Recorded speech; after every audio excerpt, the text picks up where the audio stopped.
Welcome to A Couple's Thing, where we touch on a couple of things. Today we're going to be talking about the many faces of depression. And in the description box, we're also going to be putting some links of places where you can get help if you feel that you need it. This is like our opinion. I want to say that. This is what we think. We are not doctors. We are not professionals. But we're talking about from a place of where, of course, everybody suffers from depression in some sort of way, so it's some time in their life. So it's coming from a genuine, factual place because it's how you feel with depression. Depression is a common and serious medical illness that negatively affects how you feel, the way you think, and how you act. Fortunately, it is also treatable. Depression causes feelings of sadness and or loss of interest in activities that you may have once enjoyed. I'm sure that definition can go even more broad. What do you think the difference is from being depressed and suffering from clinical depression? Honestly, I'm not sure, because I think the clinical depression part only comes in because it's consistent and it's probably prolongs itself for such a long time that people are depressed for like years without being or feeling normal, so it can be even more dangerous. How often you are depressed. Yeah. And that could make you clinically depressed because you might have everything going right in your life and you're just always find that depressed place. And that just comes from, past trauma and just like a traumatic situation that happened to you where you just can't get out of it. PTSD. Say you were molested as a child or something bad happened where you just always feel worthless because of that one bad thing that happened. So you could be depressed until you really tackle that trauma. Yeah. I don't want to say worthless. I feel like, do you associate depression with only worthlessness and loneliness? Hopelessness and worthlessness, I think, because you don't feel good enough, so you're just down on yourself. And you just feel hopeless about every situation because it doesn't matter because at the end of the day, I'm still going to be in that depressed state. So it's like, I think the further into depression, that's when it becomes like clinical, like you just can't get out of it. I feel like it's a little bit more difficult to describe than that. Like, I've been depressed, but I don't feel that I felt worthless.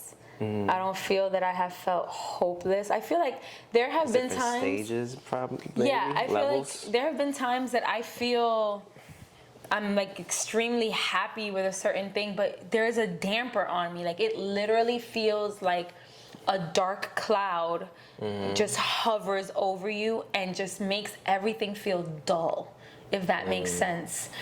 And it doesn't make anything feel, I don't know, for no me fulfillment personally. in anything you do, you feel? There's there's no will. Gratification? There's no will to even like get up and do it. Oh, I have to go to the bathroom. I'll wait 6 hours before I, till the last minute, or, I don't know. It's very weird. I can't describe it, but it definitely feels like something hovers over you and just clouds you. Like, I'm not letting you enjoy anything right now. I'm not gonna let you see the fruits of your labor, even if it's right in front of you. Like that cartoon or that show, like you just see the dark cloud just raining on that one person and it's like sunny and everybody else. 100%. 100%. Accurate depiction. Often when someone unfortunately decides to quit their life experience, you usually hear, they seemed so happy. How did I see the signs? In your opinion, what are some ways that people mask their depression? That goes back to the tears of a clown. Just the tears of a clown is just, nobody cares about the clown being sad. And nobody, it's under that makeup, so it's just like the smile just fools you because the makeup's already there, the smile's already imprinted it. Where did you hear this? My journeys of life. That's good. No, it's a really good analogy. And that goes to Robin Williams. He could make anybody laugh and just everybody thinks he's the most happiest person and this and that, but that's just a facade of what he really feels like, because maybe he don't want you to really dig into that. and he's more into making everybody else happy because he's hurting inside and he's depressed. Yeah. The person that is depressed doesn't want you to see the signs, so they're hiding it. It's something that is premeditated. So like it can be down to masking it with conversations and just talking about anything but yourself. Or if you do talk about yourself, you only talk about the things that you know for a fact you're proud of, or that make you feel good. Yeah. So, but honestly, most of the time people don't even see that. So I feel that's one of the reasons people mask it even more, or they don't want to impose, or they don't feel that people genuinely care. That's exactly what I mean. Like, it's just not there. So it's like, all right, here's what I can do. Like, I have the option. Like, when I feel depressed, I know that I can go and give a phone call to somebody if I really needed to. But I also start to question myself. I'm like, they're going through their own shit. They have to probably wipe someone's ass right now, like go take care of things or cook. They're probably been crying this morning. They're probably going through the same thing I'm going through. Why would I even waste my time? Or it's like, I'm gonna tell this person how I'm feeling and they're just gonna be like, oh, I'm so sorry you're going through that. Or feel free to vent to me whenever you want. It's always the same answers, and it kind of just feels like a cycle. So people end up just withdrawing. And I believe, honestly, venting could be a form, but it depends who you're venting to, of course. But I feel just art. Doing things that you love and pushing it out of you, things that bring strain. So if like you like to work out, I feel that you should just go to the gym when you're feeling like that depression is hovering over you. And I can guarantee you that it won't go away, but it'll feel a little lighter.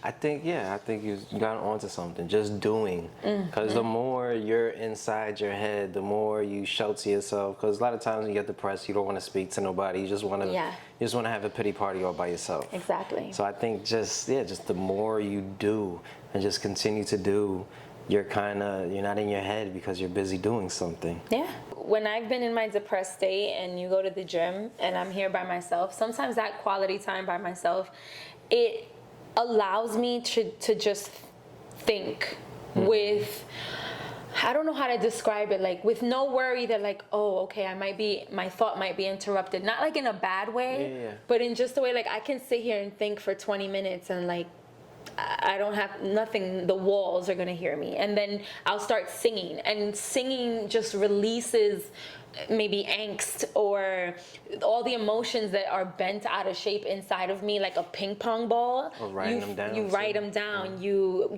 paint, whatever it takes. Like, just get it out. Yeah, man, go play basketball. I really believe that is super helpful, I swear. Yeah, like you said, like for me it is going to the gym, going to the pool, and getting some laps and just getting away from my phone and just looking at the sun and just like, what's really wrong? Like the sun is shining, I'm alive, I'm healthy, I'm looking at this, like, just gotta, it's just about getting out of your head, I feel. One more thing I know. It's easier said than done. Fact. One more thing, like, I know you always see me playing Candy Crush, but I have to say, like, puzzle games. Puzzle games, like, there's a reason why. If you think like Google, all the top tier companies, whenever you're working, they have game rooms where you can go and like just let go for 20 minutes if you need to, because it helps you to like literally focus on getting something completed within a certain amount of time. So playing those games are essential. And you always see me playing them, you're like, there she goes in her phone again. But honestly, I'm like, I'm not thinking. I'm only thinking about matching yellows with yellows and purples with purples. But you think that could be detrimental as well? Just because you're just trying to keep yourself busy so you don't have to deal with the issue maybe in your head? I'm exercising my brain. And I'm basically, I don't have to think about it all day. That's true. Like, you don't want to sit in it. Yeah, you shouldn't sit in it all day. You should be able to like get your brain off of it for a while and give your brain a break. And sometimes me listening and watching like Virgin River, there's certain shows that I can genuinely watch and play my game at the same time, and it brings me solace, because there I've just broken up my brain in two, and it can take it because it's pushing out all the other thoughts that I don't want there. So I feel that it could be genuinely helpful. Do you think like hyperactive brains can be the most depressed ones? Just think about everything and they're super empathetic and they don't. When I think about like being an empath, like I thought that everyone was like that. I thought everyone's brain navigated exactly the same way. But watching a movie, What being an empath is. I am. So it's as simple as watching a movie. I'll use the movie 127 Hours as an example.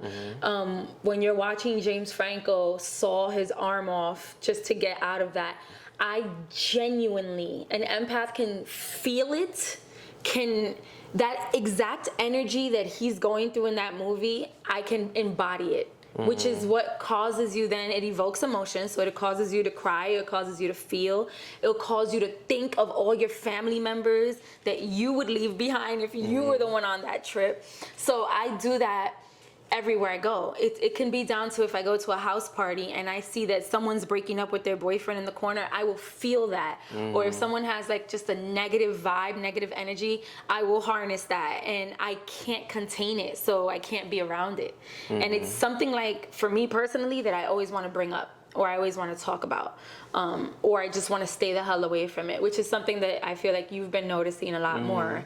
Before, I felt forced to have to do so many things, and it put me in a state of depression because I noticed, and I think this is a big part of depression, people doing things that they don't want to do, people saying yes when they really Forcing mean no. To do. Yeah. Yes, and that is hurting us in society because we're not being our true selves. We're being who people want us to be.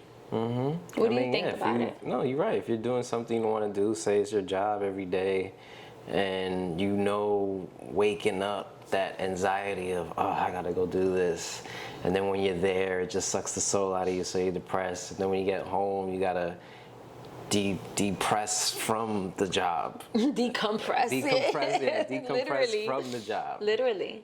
And then I could imagine how that could just cause it. Yeah, but it's as simple as like a person that you're around, a person that you're with.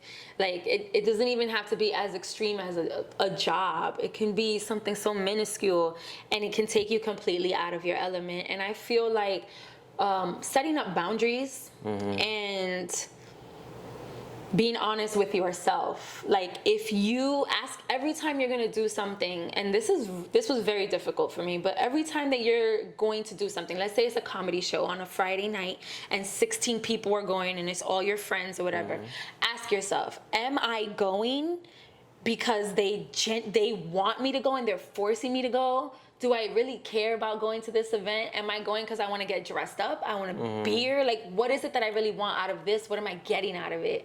And then form a boundary around that. And do it with every single thing that you do, every decision you make. And then you'll start to notice, wait a minute, every decision I've been making has been for someone else. And you're trying to fit in, trying to make other people happy. Yeah. So you're doing all these things that's not genuinely something that fulfills your soul and makes you happy. And you're just doing all these things, and then at the end of the day, it's like none of this is for me. It's just for me to get some confirmation that I'm cool and have other people like me. This ties so beautifully in with our beauty video, because that all those things, all those standards, it was basically what other people wanted, what the masses believe is the norm, and us turning someone down. Let's say someone asks you to be a bridesmaid or something like that, and let's say you want to say no. There are people that will say yes when they want to say no, and then they'll be depressed that whole time because now they're responsible for something they never wanted to be responsible for, all because they don't want to be looked at a certain way or treated a certain way, or they don't want FOMO. A lot of people, I feel like they're afraid to retract themselves from things because they feel like they're gonna miss something. And like, you can be creating so many other memories and so many other things, and there's really nothing to miss on. Something that you want to keep your energy protected from shouldn't be something that you feel anxiety from. Do you believe that bettering your financial or social circumstances can push you past depression? Yes, because then you have full control of your entire life. Societal and financial circumstances are two of the most major issues for the cause of depression. So I would say wholeheartedly, hell yes. Will you get other sources of bullshit once you get there, yes, because now you're not going to know who's there for you versus your money and your societal level, I guess. But you will have worked on boundaries. You will be working on your growth and yourself and your self-love, so you'll know what to accept and what not to accept. So you'll kind of be on this floating cloud with your bubble of perfect energy that you've created for yourself. Socially.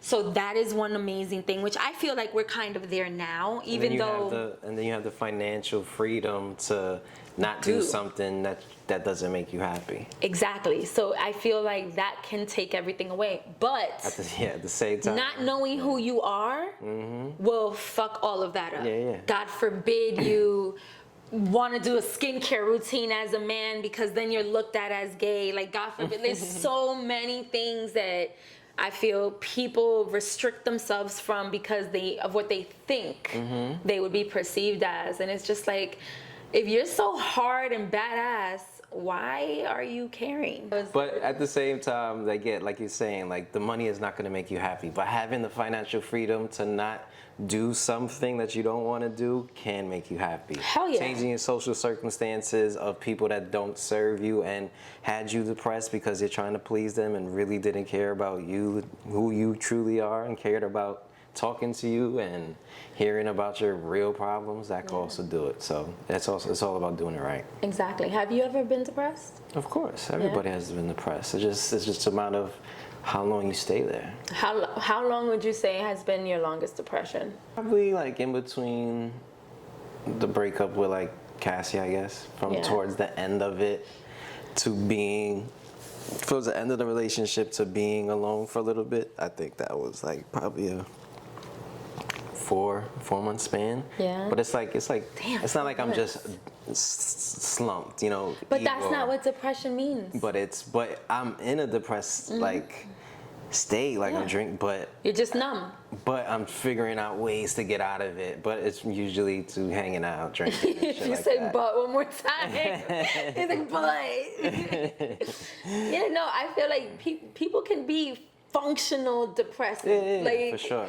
You could be the best person on the planet and be the most depressed. Like, I will never put that past anyone. And I could tell when I am, because I'm going extra on the laughing at everybody's joke or laughing extra hard, or why do you think you do that? Or feeling like I could cry at a drop of a dime. Do you want people to notice you more if you laugh louder or something? Or no, I could just feel like I'm trying to be happier, but I could tell when I'm putting my fake laugh on or just my extra shit on. Interesting. I usually I shut down. I haven't done that in a while though, I ain't gonna lie. I've never noticed you doing that. Do you think I would notice? No, I've never been depressed with you, baby. He's lying. I'm not. Really? Oh, honey, No. that's amazing. No. That's amazing. I think my longest was probably like,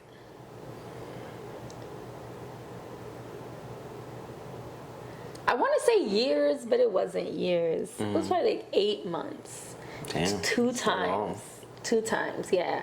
When I went cold turkey and just like became celibate and was like, I broke up with this dude, my ex, that was probably the craziest part of my life, because I disconnected myself from everyone and everything. Like, I didn't do anything, and I wasn't used to being alone. I wasn't used to like being disconnected from people and having no one to talk to at the end of the night. Like, that was crazy. But I don't know, I feel like sometimes being in that state, you learn so much about yourself. Like, if you really decide to face who you are and like get dirty, you can like stare at yourself in the mirror for 30 minutes or like do the craziest weird shit that you wouldn't do. Like, I used to just sit in the mirror and stare at my face and be like, who the fuck are you? Like, I used to just try to figure myself out, and I feel like I started to like notice things about myself, all the way trickling up to how I ended up with you. And that is how I ended up with you, I'm telling you, because I feel a lot of people block their blessings. And Bitch, don't block your blessings. Right. and if you decide to really hone in and work on yourself diligently, like so many beautiful things can come out of it, and so many lessons. Like come out of my depressed state was it's funny because we both had it going into each other. Yeah. And that's when we figured out like, all right, what do I really want? How, like, and then you start figuring out because you hit your kind of your rock bottom, and then it's like there's only up from there. So if I could tell anybody that's depressed, it's just know that there's always light at the end of the tunnel as long as you're really dealing with it and you got the real people around you. Yeah. And you just don't care what anybody else thinks, man, because a lot of it is just you in your head thinking people are not gonna like you, and this, like, everybody wants to be liked. I'm not perfect. I want to be liked as well. Yeah. But it's just, you just really can't care and just be your authentic self and keep people around you that love you for your authentic self. Things are still going to depress you. Just Yes. because you're 100% yourself doesn't mean like you're now this bulletproof, bonded person where nothing can break in, because I feel the strongest people still have wounds that are like fragile, where all it takes is like you can just puncture something and the person could wither away very quickly. It happens to me all the time. Like I feel like I'm in a marvelous place mentally, physically, emotionally, all those things, and then it takes one thing or remembering a memory or something crazy for it to just, it switches. It's literally like you think of, I'm trying to think of something that like turns from good to bad very quickly, like maybe Avocado. avocados and bananas. Okay, like literally you can blink and an avocado turns black, or apple, right? Yeah. That's literally how it happens. I feel like if you sit out too long and you sit thinking too long, you start to brown up and everything starts to like You think come that up. comes directly from your traumas and stuff like that? I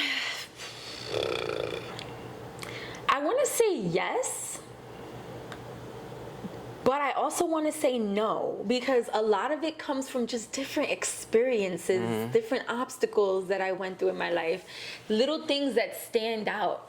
I don't know. Sometimes it could be something that was great that you're like, oh, now I don't have that part of me anymore. So it's something that was so good that puts you in a depression because you crave it or you miss it or something. I think it's more of like not being in the now. Yeah. I'm reading a book now, but it's because you're depressed of like maybe you're not gonna be able to get rent or something in the future that you're nervous about that could happen or might happen, that we all have. Yep. So you're so focused on that, you're not in the now, like, wait, I paid rent this month, like everything's fine, I got food in my fridge, da da da. Like, we're not just being in the now, because we're also in the past and thinking about our traumas and how we were hurt and all our defense mechanisms that we brought into today. But none of that matters. You know that's what's so in the funny? past. We just got to be in the now. I don't think that's everyone, because personally for me, it's not always a past thing. For me, it's more so like a present thing. So it's like, I'm sitting here, I'm happy, everything's great, and then I remember, so is my father. How do you feel about medication for depression? No, absolutely not.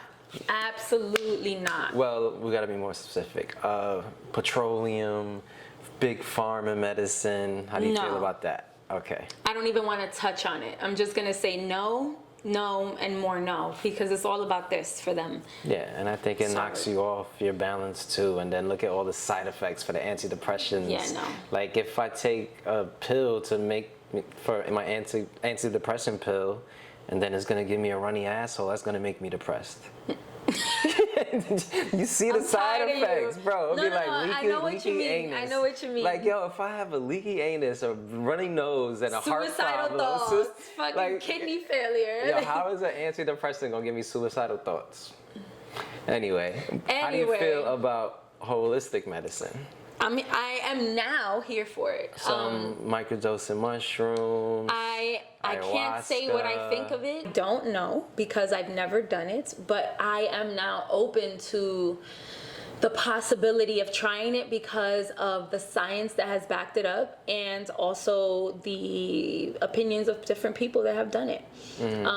I would like to know someone personally who has done it. So if you are someone who has tried it, microdosing specifically, not for fun, not for like getting wasted or anything like that, but just for actual mental stimulation. Hey, but even doing mushrooms for fun could get you into a better headspace. No, I'm sure, but I want to know people's specific thoughts on microdosing. They used it for the depression and stuff like that. Because they'll be able to analyze it differently than someone who did it on a Friday night once a year. You know what I mean? They're doing it every day. But it pretty much, it like opens up a portal of, it's like a therapist in a pill. not a pill, but I'm talking about like ayahuasca, of what we heard. It's like a therapist in a pill. Like you're gonna be attacked with everything that ever bothered you from like your past traumas and all this stuff, and you might cry for 5 days straight. You might, but everyone's experiences. But everybody comes out of it getting it off their chest, getting it off, or calling somebody and trying to fix something, and and then the mushrooms is just about, it's just Can you touch on that? Because you did it. It's just a euphoric feeling of just, you see trees differently, you see leaves differently, like nature feels different. It's like you see like how you feel like trees are like talking to you. Like you can see them being alive for the most part. So interesting. And like it rained when I did it, and like I could like see the raindrops like off slow motion like hit me, and then separate into like 3 or 5 different raindrops and like slow motion type situation. And it just made me like reconnect with like just the fucking universe. All I can say is like, if we are to try it, and when we are to try it safely, securely, and openly, how do you think your experience is gonna differ? Because you are such a different individual than the guy I met and then the guy I knew before. But that guy was always there. You know what I'm saying? It was just blocked by, capitalistic there's society. so many parts of your brain that are more open now. But that's what mushrooms do. So like, even if I was that person then, the mushrooms did unlock a little something of me to see those things. So now it'll just unlock even. Not enough for him to follow those things. But now it'll unlock even more, especially how I'm more in tune with, spirituality and everything. I can't fucking wait. I want to do it and meditate. Yeah, and then probably take a walk. Glide. Walk with the fucking aliens. That's what. But I have heard that people have had like negative experiences, especially. This is what I tell people all the time. You got to be with people that you trust. You got to be in a good headspace, and don't be scared of it. Yeah. That's it. This was a great episode. Yes, it was. I love you. So we have a couple tips that could help you, hopefully, just get you out of your depression for a little bit. One, enhancing your lifestyle. That could be your career. That could be anything within your life. Work on enhancing that. Make healthier choices, physically, what you eat. Your gut controls your brain. It is all connected. So they say, you are what you eat, and that's a fact. Change that, it can help your mental. Disconnect. I do that every Sunday at least. I just don't go on my phone. I try to take a book into the bathroom when I wake up. I try not to look at anything electronic, just listen to some music. And the whole day I just don't go on social media. And it helps your brain declutter. Yoga and meditation.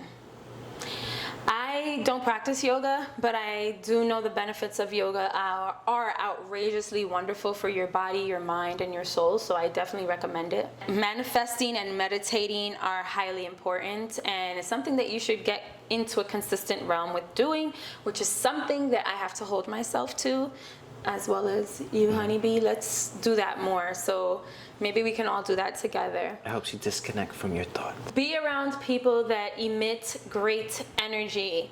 Try to think about it like mold.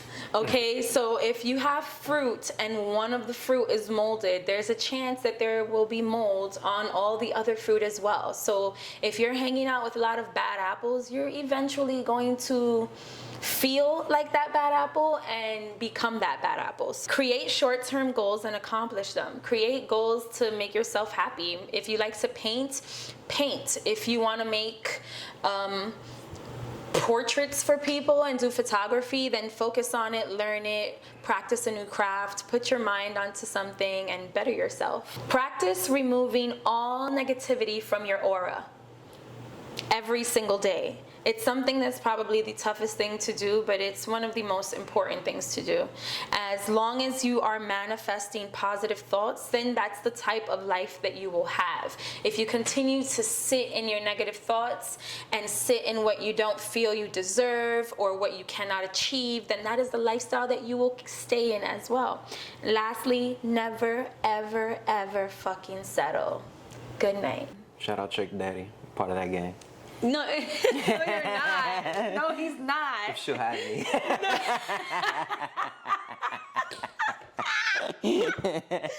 almost broke this on my head. If she'll have me, good sir, we're gonna have to sign a contract for that. Anyway, what we talking about? I can kiss. No. Yes. I worked out. Come on. Bye, guys. Get that Skims though.